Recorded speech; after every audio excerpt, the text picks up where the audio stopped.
اللہ تعالیٰ نے قرآن مجید کے اندر ہمارے بہت سارے رشتے بیان فرمائے ہیں. ہمیں حکم دیا ہے کہ تم اپنے ماں باپ کی بھی خدمت کرو، اپنے پڑوسیوں کا بھی خیال کرو. صلہ رحمی کی تاکید بھی بہت ساری جگہ پہ کتاب و سنت میں موجود ہے. ہمارے بہت سارے رشتوں میں جو نزاکت پائی جاتی ہے، ماں باپ نے کس طرح بچپن میں ہمیں پالا، اس کا خیال کر کے بھی ہماری توجہ دلائی گئی کہ ہم اپنے ماں باپ کی خدمت کریں اور ہمیشہ ان کے لیے اپنے بازوؤں کو کھلا رکھیں، اف تک نہ کریں. ساری چیزیں ہمیں سمجھائی گئی اور سارے رشتوں کے بارے میں ہمیں بتایا گیا. انسانیت کو اللہ نے جو کرامت عطا فرمائی ہے اس کا بھی بیان فرمایا. لیکن ان سب رشتوں میں دنیا کے اندر ہمارا جو سب سے زیادہ نازک، گہرا اور وارفتگی کا رشتہ ہے وہ رسول پاک کے ساتھ صلی اللہ تعالیٰ علیہ وسلم. اس رشتے کی نزاکت کو بھی قرآن پاک نے بیان فرمایا. فرمایا النبی اولیٰ بالمؤمنین من انفسہم. فرمایا یہ جو میرے نبی کریم علیہ السلام ہیں یہ مومنوں سے ان کی جانوں سے بھی زیادہ قریب ہیں. حضور علیہ السلام کے ساتھ ہمارے رشتے کی جو قربت ہے، جو نزاکت ہے، پھر غور کریں میری بات پر. قرآن مجید فرماتا ہے نبی پاک علیہ السلام تمہاری جانوں سے بھی تمہارے زیادہ قریب. کوئی آج تک یہ نہیں بتا سکا کہ جان انسان کے جسم کے کتنا قریب ہوتی ہے. یہ نہیں بتا سکے جان جسم سے کتنا قریب ہوتی ہے تو جو جان سے بھی زیادہ قریب ہے. اس نزاکت کو آپ سمجھیں. بعض چیزیں ایسی ہوتی ہیں جو انسان کے لیے بڑی زیادہ گہرائی رکھتی ہیں زندگی میں. بعض چیزیں ایسی ہوتی ہیں جو اس کے لیے بہت بڑا معنی رکھتی ہیں. اس کے اندر بہت زیادہ وہ انسان جذباتی ہوتا ہے. ہمارا جو نبی پاک علیہ السلام کے ساتھ رشتہ ہے وہ بڑا نازک رشتہ ہے. اعلیٰ حضرت امام اہل سنت مجدد دین و ملت مولانا امام شاہ احمد رضا فاضل و محدث بریلوی رحمۃ اللہ علیہ نے بھی ساری زندگی جو مسئلہ امت کو سمجھایا ہے وہ یہی سمجھایا ہے کہ تمہارا سب سے زیادہ گہرا اور مضبوط رشتہ رسول پاک کی ذات کے ساتھ. میں کوئی ایسی بات نہیں کرنا چاہ رہا کہ جس میں آپ اور میں یہ سمجھیں کہ شاید ایک روٹین کی جذباتی باتیں چلتی ہیں تو مولانا بھی آئے تو اس میں بات کر کے گزر گئے. ہمارے ہاں نا کچھ چیزیں اور جذباتیت اختیار کر گئی ہیں اور یہ ٹھیک نہیں ہے. مثلا دولت کے ساتھ مسلمانوں کی وابستگی بعض جگہوں پہ جذباتی حد تک ہو گئی ہے. یہ بھی ٹھیک نہیں. یہ بھی بات تشویشناک ہے. اگر ہر چیز کو پیسوں میں تولو گے نا تو اپنا وجود بھی ایک مشین لگنے لگ جائے گا. اپنی طبیعت میں محسوس کرو گے کہ اس کے اندر روحانیت، اس کے اندر درد دل، اس کے اندر کیفیت نہیں رہی. میں دیکھتا ہوں قرآن مجید نے میاں بیوی کے رشتے کو اللہ کی نشانیوں میں سے ایک نشانی قرار دیا، لیکن ہر باپ رشتہ کرنے سے پہلے دیکھتا ہے کہ میں اپنی بچی کس سے بیانے لگا ہوں، لڑکا مال کتنا کماتا ہے. لڑکی والے بھی مال دیکھتے ہیں اور لڑکے والے بھی یہ غور کرتے ہیں کہ لڑکی کس قدر زیادہ جہیز لے کے آئے گی، بچے کو موٹر سائیکل ملے گی کہ گاڑی کی چابی ملے گی. جب وہ رشتہ جس نے 24 گھنٹے آپ کے ساتھ رہنا ہے، جس کی بنیاد پر اولاد آئے گی، جس کی بنیاد پر ساری باتیں، آپ کے گھر میں سارا کچھ موجود ہو لیکن میاں بیوی کا پیار نہ ہو تو گھر جانے کو تو دل ہی نہیں کرتا. اتنا اہم اور گہرا رشتہ بھی جب پیسوں پہ تول لیا جاتا ہے تو وہاں قرار کیسے نصیب ہوگا، اطمینان قلبی کیسے آئے. دلوں کے اندر ایک شور ہے دولت کے لیے. یہ ہمارے مذہبی اسٹیج ہے، میلاد شریف آ رہا ہے تو عشق رسول کا پتہ صرف نوٹوں کی برسات سے تو نہیں نہ چلتا کہ نوٹ کتنے برس ہیں. ریٹوں کے اوپر نیچے ہونے سے تو عشق رسول کا پتہ نہیں نہ چلتا.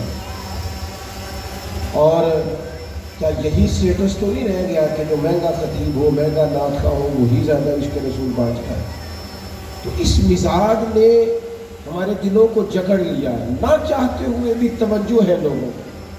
ایک مسئلہ شہرت کا ہے، جیسے میں نے ابھی دعا بھی مانگی تھی نا موبائل پر توجہ کم دے، اس کے باوجود بھی ایک مسئلہ شہرت کا ہے، فوٹو کا ہے۔ اچھا پہلے یہ مسئلہ تھا جوانوں کے ساتھ،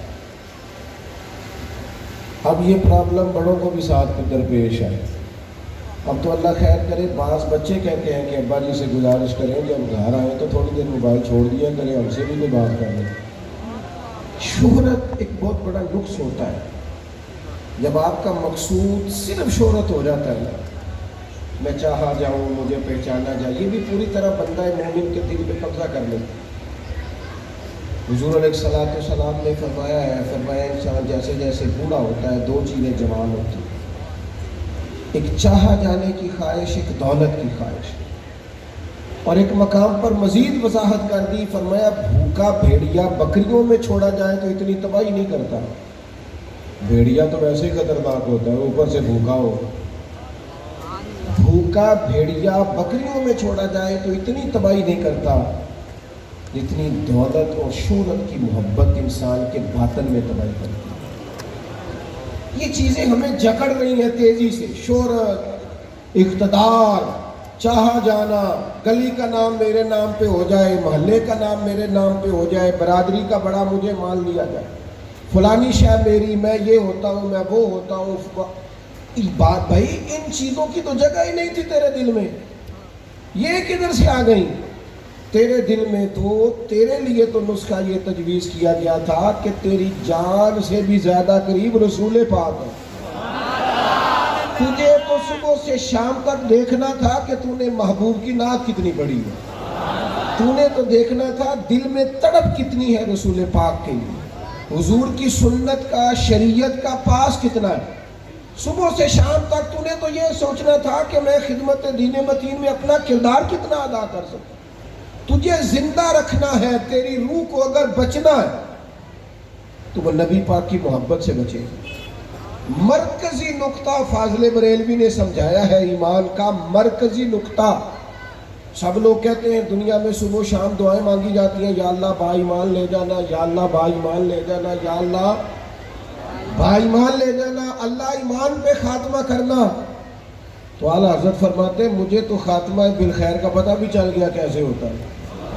حضور کس طرح ہوتا ہے؟ فرماتے ہیں انہیں جانا انہیں مانا، نہ رکھا غیر سے۔ اس پر ایک نتیجہ مرتب ہوا ہے، وہ بھی اگلے مصرعے میں بیان کرتے ہیں۔ فرماتے ہیں کہ انہیں جانا اور انہیں مانا، پھر نہ رکھا غیر سے کام، تو نتیجہ کیا نکلا؟ للہ الحمد، میں دنیا سے مسلمان گیا، تو شکر ہے اللہ کا میرا ایمان سلامت رہا۔ ہم اگر اپنے دل کو اس محبت میں لے آئیں گے نا میرے بھائی، تو پھر نہ رکھا غیر سے کام۔ میں آپ کو یقین سے بتاتا ہوں، یہ بس کر دے جی ڈرون شرون، ہمارا کیا لینا دینا ان چکروں سے، اللہ آپ کو جزائے خیر عطا فرمائے۔ ہم تو آپ سے بات کرنے آئے ہیں اور آپ بات سننے آئے ہیں، اللہ خیر فرمائے۔ کسی درویش کا آئینہ ٹوٹ گیا تھا، تو کہا جناب آئینہ ٹوٹ گیا ہے، فرمانے لگے چلو شکر ہے اپنا آپ دیکھنے سے جان تو چھوٹی، اپنا آپ ہی دیکھتے رہتے تھے۔ گھر سے آئینہ دیکھنا بری بات نہیں، لیکن صرف اپنا آپ ہی دیکھتے رہنا اور ہر وقت دیکھتے رہنا، خدا مجھے ایسی خدائی نہ دے کہ اپنے سوا کچھ دکھائی نہ دے، یہ بھی تو اتنا ٹھیک مسئلہ نہیں۔ آپ غور فرمائے، کیا عرض کرنا چاہتا ہوں آپ کی خدمت میں میرے عزیز۔ ایک تو اگر میں بڑی سمجھداری سے اور بڑے غور سے اور بڑی توجہ سے آپ کو یہ بات سمجھانا چاہتا ہوں کہ اگر حضور سے پیار کرو گے نا، تو یہ جتنی دولتوں کی اور شہرتوں کی محبت دل میں آتی ہے، یہ خود بخود نکل جائے گی، خود بخود نکل جائے گی، آسانی ہو جائے گی، جینا آسان ہو جائے گا۔ دوسری بات آپ کی خدمت میں عرض کروں، ہم نہ تازہ دم نہیں رہتے، ہم پریشان رہتے ہیں، ہم بور ہوتے ہیں، ہماری طبیعتیں بعض اوقات جلد بازی کرتی ہیں، ہم بعض اوقات الجھ جاتے ہیں، قرار تلاش کرتے ہیں. اس قرار کو تلاش کرنے کے لیے پھر بعض لوگ الٹی سیدھی موویز دیکھتے ہیں. بعض لوگوں کا خیال ہے کہ شاید میں کوئی لطیفہ سنوں گا تو معاملہ ٹھیک ہو، پھر اس کا نتیجہ بھی نکلا لطیفے سننے کا. اب لطیفے سنانا بھی اتنا بڑا کام ہو گیا ہے کہ مولوی ہے پگڑی داڑھی والا، لیکن اس کے نام کے نیچے لکھا فنی مولوی. خدا کے بندے، یہ سنجیدہ اسٹیج ہے، دیندار لوگوں کا کرنے کا کام ہے. آپ کیا کرتے ہیں؟ مولوی بھی فنی ہوتا ہے. 6 معنی دار کہ ہمارا مزاج تھا ہر چیز شغل میلہ، ہر چیز ہنسنا الجھنا. میرے عزیز، ہم چونکہ سکون چاہتے تھے، کچھ نے ادھر ادھر کی مووی دیکھ لی، کچھ نے ہنس لیا، کچھ سیر کو چلے گئے، کچھ کا خیال تھا کھانے کھا لیں گے تو سکون آ جائے گا. یاد رکھنا ان چیزوں میں سکون نہیں ہے، ان میں تو آپ الجھتے جائیں گے. مزید تو سکون کہاں ہے، قرار کہاں ہے؟ آپ کبھی صحابہ کی زندگیاں دیکھیں نا، حالات جس طرح کے بھی تھے نا، ان کو جو سکون ملتا تھا وہ رخ مصطفیٰ سے ملتا تھا. ان کی طبیعت پوری لگ گئی تھی کہ حضور علیہ السلام کی جو یادیں ہیں وہ دل کو تازہ کرتی. ان کا خیال تھا کہ بہار اگر کسی چیز کا نام ہے تو وہ ذکر مصطفیٰ ہے، یاد مصطفیٰ ہے اور دیدار مصطفیٰ. اعلیٰ حضرت مفتی ہیں، فتویٰ دیتے ہیں. اعلیٰ حضرت مفسر قرآن ہے. کنز الایمان بذات خود ایک تفسیر ہے، ترجمہ تفسیری ہے. اعلیٰ حضرت محدث ہیں. وہ جب احادیث مبارکہ کا حوالہ دیتے ہیں تو یوں لگتا ہے کہ جیسے بڑی گہری نظر ہے ان کی، راویان حدیث پر بھی، اصول پر بھی، اور حافظہ بھی مضبوط ہے حفظ حدیث کے لحاظ. ساری چیزیں ان کے پاس تھیں، لیکن وہ پتہ کیا کہتے تھے؟ کہتے تھے یہ جو میرا دل چمکدار ہے نا، اور یہ جو میری طبیعت ہلکی پھلکی ہے، اس کی وجہ یہ ہے کہ ان کی مہک نے دل کے غنچے کھلا دیے. یہ میں نہیں آپ کو تقریر سنا رہا، میں تو جذبات کا اظہار کر رہا ہوں. ان کی مہک نے دل کے غنچے کھلا دیے ہیں. تو کیوں غنچے کھلا دیے؟ کہتے میرے نبی کا کمال یہ ہے کہ وہ جس راہ چل دیے ہیں کوچے بسا دیے. وہ جس راہ بھی چل دیے ہیں کوچے، حضور پر تھوڑا گزر جائے تو کام ہو جاتا ہے. قرار، سکون، سارے دکھ مٹ جائیں گے اگر دل حضور سے لگا لو. اگر محبتوں کا مرکز رسول پاک کو بنا لو گے. آپ دیکھیں احد کے میدان کے اندر کافر نے ایک بڑی عجیب سازش کی مسلمانوں کو پریشان کرنے کے لیے. اور بھئی آپ لوگوں کی وجہ سے اگر اتنے لوگ تکلیف میں ہیں تو آپ کو سمجھ جلدی سے بیٹھ جائیں جی، جلدی سے جی، فیصلہ کرنے میں اتنی دیر، اللہ آپ کو سلامت رکھے، بیٹھ جائیں جی. اب آپ کھڑے ہیں جناب، آپ بھی بیٹھ جائیں، اللہ آپ کو برکت عطا فرمائے. اچھا ایک بندہ محفل میں کھڑا ہو جاتا ہے موبائل لے کے، اللہ انہوں سمجھنا چاہیے کہ باقی سارے کو بھی ہے موبائل. خدا کے بندے، آپ کی وجہ سے اتنے لوگ پیچھے اگر پریشان ہیں تو آپ کو سمجھنا چاہیے اس چیز. اللہ تعالیٰ آپ سب کو ہنستا اور مسکراتا رکھے. نبی پاک کی ذات سے جب آپ کی کامل وابستگی ہو جائے گی نا تو حضور کی ذات والا کا پیار، اور پیار ناروں والا نہیں ہونا چاہیے خالی جلسے محفل میں اور مائک ہاتھ میں آیا تو عشق کا دعویٰ تگڑا، خالی اس طرح نہیں. تنہائی میں بھی تو روئے حضور کی بارگاہ. ایک محفل میں ایک دفعہ حاضر تھا تو ایک نعت کا بچہ میرے پاس آیا، کہنے لگا جی میری سفارش کر دیو، میں بھی حضور دی بارگاہ چ حاضری لواڑی ہے. میں کہ پتر تو کر جا کے پڑھ لیا، اتنے بھی حاضری لگ جائے گی. کہ 4000 بندہ چاہیے حاضری لوانے.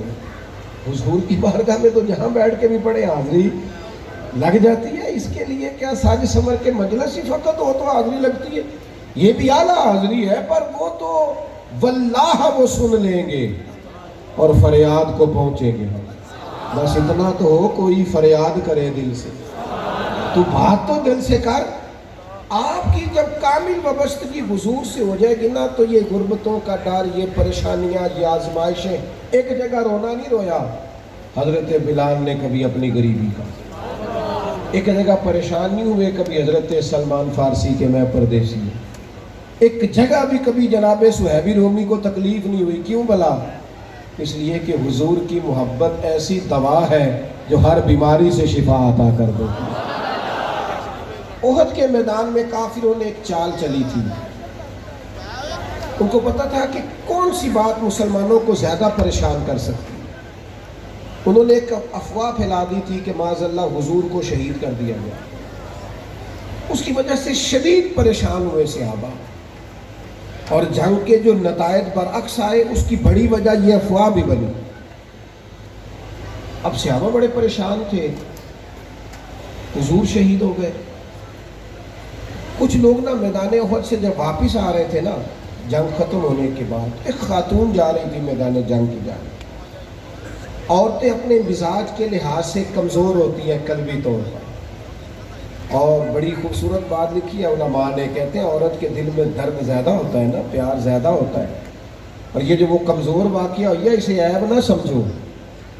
اسی لیے تو اللہ نے بچے کو پالنے کا ذمہ اس کا لگایا ہے کہ وہ شفقت زیادہ رکھتی ہے، محبت زیادہ رکھتی ہے، درد دل زیادہ رکھتی ہے. اس لیے جس درد سے وہ بچے کو پال لیتی ہے نا. میرا بیٹا ایک دن گھر میں کچھ پکا ہوا تھا، اس کی اماں کہنے لگی کھانا کھاؤ، کہنا ہے میں نہیں کھانا. وہ اماں کہتی میں بڑا زور لایا، بڑی محنت کی تھی، بڑی گرمی چ پکایا، اج تے ہی کھانا پینا. کہنے لگا میں نہیں کھانا، میں آرام سے کھانا کھا رہا ہوں. اب وہ ماں بیٹا بحث کر رہے ہیں. تھوڑی دیر گزر گئی تو مینوں کہتی تسی کیوں نہیں بولتے؟ میں کہا مینوں پتہ ہے کنے جتنا ہے، تھوڑی دیر بعد کھلو جاؤ، مینوں پتہ ہے کنے جتنا. وہ بچہ اٹھ کے اندر چلا گیا، کہنے لگا میں نہیں کھانا، تسی کھاؤ. وہ پھر 5 منٹ لگے تو وہ پکانا شروع کرتا جو بچہ کہہ رہے ہیں. تو میں کہا میں تو پتہ ہے نہیں نتیجہ کی ہے، تو اس بحث میں جانے کی ضرورت ہے. اس لیے کہ ماں اولاد کے سامنے ہمیشہ ہی ہار جاتی. وہ اولاد کے سامنے جیت سکتی وہ نہیں جیت سکتی نا. شفقت ایسی ہے. عورتیں مزاج کے لحاظ سے اللہ تعالیٰ نے نرمی دی ہوتی، اس کو عیب نہ جانا جائے. یہ اللہ تعالیٰ نے ودیت کی ہے چیز. تو خاتون جا رہی ہے میدان احد کی جانب، وہاں سے صحابہ آ رہے ہیں. تو خاتون پوچھتی ہے صحابہ سے حضور کا کیا حال ہے؟ تو ایک صحابی اپنے لہجے میں گویا کہنے لگے خبر مشکل ہے پر تجھے سنانی بھی ضروری ہے، اس جنگ میں تیرے بھائی کا انتقال ہو گیا. بہن کے لیے اس سے بڑی بھی کوئی خبر ہوگی کہ بھائی کا انتقال ہو گیا. وہ خاتون نے یہ خبر سنی، اِنَّ لِلَّهِ وَإِنَّا إِلَيْهِ رَاجِعُونَ پڑھا، آگے گزر گئی. اگلے صحابی سے جا کے پوچھتی ہے حضور کا کیا حال ہے، اور بے چین ہے، دوڑی جا رہی ہے. یہ میری بات کو سمجھے آپ. کسی ایک جگہ جب آپ کی محبت کا غلبہ ہوتا ہے تو پھر بعض غم لگتے ہی نہیں. آپ کی کیفیت ہی اور ہوتی ہے زندگی گزارنے میں. آگے بڑھی، ایک اور صحابی ملے، ان سے پوچھتی ہے حضور کا کیا حال ہے. تو کہنے لگے میرے پاس تیرے لیے ایک بڑی سخت خبر ہے، تیرے شوہر کا انتقال ہو گیا. اس نے تھوڑی دیر کے لیے خاموشی اختیار کی، اللہ کی رضا پہ راضی رہنے کے کلمات ادا کی اور آگے بڑھی. ایک اور شخص سے سوال، یہ ذرا سوچتے جانا، یہ خبریں اگر اچانک ملیں، بھائی چلا گیا ہے، باپ چلا گیا، اس کو سوچنا، اپنے اوپر طاری کرنا، خدا نہ کرے ایسا. پر جب خبر ملے تو کیفیات کیا ہوتی ہیں. وہ خاتون آگے بڑھی تو ایک شخص اور ملا، پوچھتی ہے ذرا بتاؤ نا حضور کا کیا حال ہے. تو کہنے لگے میرے پاس تیرے لیے خبر ہے کہ تیرے والد بھی اس جنگ میں شہید ہو گئے. بیٹیوں کا تو بیکا ہی باپ سے ہوتا ہے، ماں سے ہوتا ہے. والد چلے گئے. تھوڑی دیر کے لیے گردن جھکی، کلمات ادا کی، اور پھر پوچھتی ہے صحابی سے والد چلے گئے، بھائی چلے گئے، شوہر چلے گئے، مجھے بتاؤ کہ میرے نبی پاک کا کیا حال ہے. وہ صحابی کہنے لگے الحمدللہ میں زیارت کر کے آیا ہوں، رسول پاک بالکل ٹھیک ہے، حضور خیر سے ہیں، کرم میں ہیں، رب کے فضل میں، محبوب ٹھیک ہے. میں چہرہ نور کو دیکھ کر کے آیا ہوں. تو اس خاتون کا جملہ کتنا انوکھا ہے، اور سارے غم دور کرنے کے لیے رنگ کتنا عجیب ہے. وہ خاتون کہنے لگی میرے اوپر اچانک خبریں آئی ہیں، غموں کے پہاڑ ٹوٹے ہیں، لیکن اگر حضور موجود ہے تو پھر کوئی غم ہے ہی نہیں، پھر کوئی دکھ ہے ہی نہیں. او کچا رنگ للاری والا جڑا چڑھدا تے لیندا رہندا اے عشق تیرے دا رنگ محمد چڑھ جائے پھر نہیں لینا اتنا پکا چڑھ گیا ہے کہ اب کوئی اور تکلیف رہی نہیں میرے عزیز یاد رکھنا یہ سارے غم دور ہو جائیں یہ سارے غم کیا کہتے ہیں اعلیٰ حضرت ان کے نثار کوئی کیسے ہی رنج میں ہو یہ دیکھو یہ پیچھے احادیث کا ذخیرہ اور پھر امام کا طریقہ سمجھانے کا کہنے لگے ان کے نثار کوئی کیسے ہی رنج میں ہو وہ جب یاد آ گئے ہیں سب غم بھلا دیے وہ جب یاد اسی لیے کسی پنجابی کے شاعر نے بھی ایک بندے سے کہا تھا او نا علمہ وچ پھسا سانو تو یار دی گل سنا سا اس لیے کہ جب وہ یاد آ گئے ہیں سب غم بھلا